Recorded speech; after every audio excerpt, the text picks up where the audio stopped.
Republic and Republic trade zones. If you're playing a Republic, you can make trade zones in other places, and those trade zones are useful for getting money. It's not really useful to now because no Republics are set up really. They haven't really started getting money, but basically what happens is that the sea, not really the land, but the sea starts saying like their name, and if we go to family, then it shows which specific family inside a republic has that sea zone, you can think of it. So you can see who are the most powerful republics, who you can align with. We're not playing as a republic, so it's mostly going to be like who do we want to piss off and who do we want to stay nice with. Okay, so yeah, let's go through the character. So I'm playing as Hyperparchos Dothoros of Thessaloniki. Yeah. There's a lot of localization in this game, which basically means like they try to have the titles the same as it would be to the people of the region. So, you know, obviously the Greeks wouldn't call their dukes because that's not Greek. So apparently they have this. If you're ever confused, you can just look at the coloring and the crown. Gold crown means duke, and if they have blue ribbon, so you can think of dukes as blue. Kings, like the king of Sparta, gold crest and this sort of red crown. So just think of gold kings, blue dukes. Emperors have purple, like imperial purple. So purple emperors, gold kings, blue dukes, and they also have this purple crown here. So if you're ever wondering what all this means, because there's a lot of localization, especially once the map got extended all the way to India and Tibet, a lot of southern Africa. So yeah. What else is there? Oh yes. So my specific character. So I am Dothoros, and I'm of the house Argiede. Basically, the history behind my house is that I am a descendant of Alexander the Great, as shown here, the blood of Alexandros, which is cool. I like Alexander the Great, but we're not the main house. We are a catted branch, and the reason we hold the mainland, even though we're a catted branch, is some stuff after the invasion. His family ran away, that kind of stuff. But basically, I'm going to restore glory, and part of the reason why I chose them, besides the fact that they own the mainland, is their name sounds kind of more Greek than just Argead, and they have blue and black and yellow. I find that to be a cooler color. So yeah, we're going to run that way. As you can see, we have pretty good diplomacy. I just count 10 as being pretty good. So you got good diplomacy, good martial. Stewardship is alright. Intrigue sucks ass. Learning is pretty good. It seems like part of this is kind of randomized, because when I was doing a test game, I had over 20 martial skill, and I had the trained fighter trait here. So let's look at my traits. I am gullible, I'm honest, I'm charitable, ambitious, blood of Alexandros, which I'll go over in a bit, and I'm a dutiful cleric. So that's not really all that interesting at all, really, to be honest. It was much better than the other one. Trained fighter is important, that trait I'm talking about, because fighting will determine your outcome in duels, not just your martial skill. So it kind of works like Game of Thrones and the Game of Thrones mod, if you know what that is. One of the cool things that Lux Invicta adds is something called the blood of X, and you're basically claiming lineage to a proud guy. You can pause and see, and you see I get stats here at the bottom, but also it gives a lot of details about what your guy that you're claiming heritage to, what he did. So, you know, Alexander the Great, Megas Alexandros, conquered the known world, and a lot of people have it actually. Before, it was concentrated mostly on the Roman Greek, and then maybe like some Germanic people, but they really went to work. The Lux Invicta team really went to work. So I could show you a lot. So, you know, a lot of the Saxons got their bloodlines of Hengist and Horsa. I'm trying to find Rotwald, king of East Anglia. Cerdic, I remember that guy. Read about him in a book called The World Chronicles by Bernard Cornwell. You should read that too. See, he has novice fighter, so he would still probably beat me because I have nothing. So yeah, great. Guthrum, where is Olivia? Ah, here we go. There it is, Botticelli, or however you pronounce it. Ale. Also read about him, and he's cool.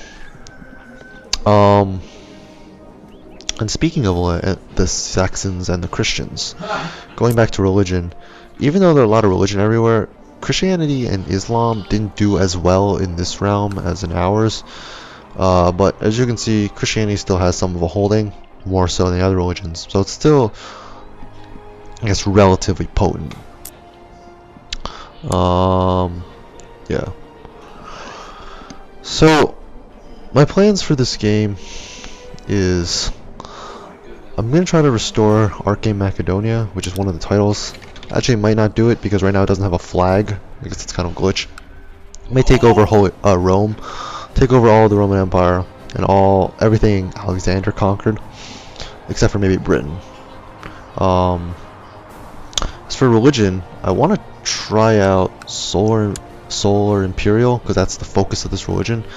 Right now I'm Alexandros Amoneti, which is basically the belief that Alexander the Great is the sun god Ra, and in some cases Zeus reincarnated, so they worship him as a god king. And it's very militaristic. And with a lot of religions, if you have your vassals in conflict for too long, they get mad at you. In this case, it's the exact opposite. If you don't fight, then they get pissed off. And you can see, yeah, it's like plus martial, minus intrigue with the stats. Plus lot of levy, minus tax. So it's just very, very martial, very conflict-oriented religion. So I'm thinking about switching to Solar Imperial, trying that out, seeing what features they added. I might end up switching to Islam and Christianity just because they're the most fleshed out in the base games, and I never got to experience the Sons of Abraham sort of thing with that Sons of Abraham expansion, and I never really got to experience the sort of Islam expansion. If you play Crusader Kings, there's just expansions that add a lot to the Abrahamic and Islamic religions, but yeah, we'll see.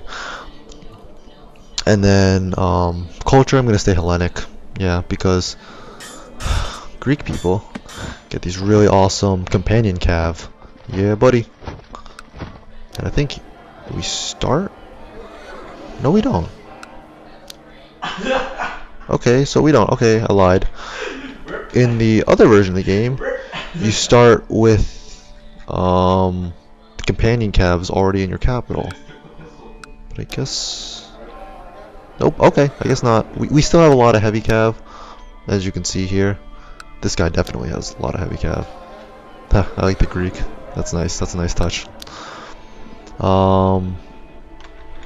Okay, well, there's that. And then just before I end, I'll just go over just these parts. So yeah, these are council member. Again, a lot of localization, but basically Chancellor, Marshal, Steward, Spy Master, and Bishop. And basically, Chancellors, they're your diplomats. Marshals, they either run your military or they get a bunch of troops, levies raised. Stewards make you money or do construction, so they're very, I guess, mathematically oriented. Spy Master, spying people. And bishops, they help you spread religion and promote stability in the realm. As you can see, there's a lot of crown law stuff right now. So okay, so Agnatic Gavelkin, that's the crown laws I have right now. These are gender laws. So Agnatic means only males can inherit. Even if you have daughters, if you have no males, it goes to like an uncle or something. Agnatic Cognatic, males take preference. So if there's a younger male or a female, younger male will inherit. But if there are no males, that's when the daughters come into play. Absolute Cognatic or Cognatic it's basically just completely equal. Whoever's oldest inherits. We might actually do this because we have no children, and also if you do Cognatic in this game, then when you become a king, I don't have it right now because I'm not a king, I'm only a duke, but when you become a king, you can get something called female marshals, and you can enact it under certain circumstances. I always thought it'd be interesting to have female generals, so I might do that. Succession laws, these are just yeah, see, I have Gavelkin now, which basically means my holdings are split between any heirs, so at this point just sons. So yeah, and then it's not really that good because it splits up your realm, but so they allow you to use it. They have 30% larger domains, which is counties you can hold on your own, not your vassal. Right now I have a domain size of 2 out of 2, but that doesn't really concern me through this playthrough because I'm going to be doing some more roleplay stuff. I'm not going to have a bazillion holdings. Primogenitor, it's just one ruler inherits everything, so it's like, you know, basically Game of Thrones. Elective monarchy, your vassals vote on who they can do. You got to be careful with this one because if they vote for someone out of your dynasty and all of your holdings are elective, when you die, all of them will go to the other dynasty and you will lose. Actually, I'm gonna lose right now if I die because I have no heir to my dynasty. So if your ruler dies now, the game will end. Tanistry, it's the Celtic one where it's basically elective monarchy. Vassals vote, but they can only vote for people in your dynasty. Ultimogenitor is basically the opposite of primogenitor. Instead of the firstborn inheriting, the last person inherits. Religious tolerance. So yeah, religious tolerant you are. In the base game, you just raise taxes and levies, but in this one, it's more of an emphasis. So this one is just so noble emphasis. This is all based on how much emphasis you want on taxation over levies. So as you can see, if I have a levy emphasis, then it lowers taxes, raises levies. Taxation emphasis increases taxes, lower levies. But this doesn't result in any opinion thing because it's a give and take. Demands, basically you're demanding crap from them, so that will result in a vassal opinion. Technology, technology is not a huge part of this game. Basically it works on its own depending on your neighbors. So if you have a high-tech neighbor, then you'll gain tech faster, and when you get enough points you can also speed up some stuff. Basically, you know, you got military, economic, cultural / religious, so you know it's pretty self-explanatory here. Yeah, as you can see, the gears turning, they're working on tech. It's not as big as like in your Hearts of Iron or Victoria series, because you know it's Middle Ages, and in this game it's Dark Ages, so everyone actually has 0 tech. See, I have 0 everything right here. This is just county tech, absolutely 0. Military, okay, so this is what I was looking at before. This is basically the retinue, and this is like the closest you can get to in a professional military. So yeah, and in this game they change it, because in the base game you don't pay for the military if it's just standing, but if you lose then you have to replenish. In this one you do pay for units, so it's pretty professional.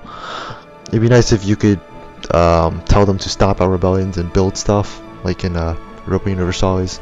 I know the Roman legions used to build stuff when they weren't working. It'd be nice if they had that feature, but whatever. Levies, so you know, levies, conscripts. For my own holdings, I can own this much. My vassals will give me that much. Yeah, if your vassals like you, you get more. If vassals don't like you, they will they will deny you troops. Fleet levies, same deal, but with ships. Vassals own 16 ships. I own 6 ships. If they like me more, they'll give me more ships. If they don't like me, they won't give me ships.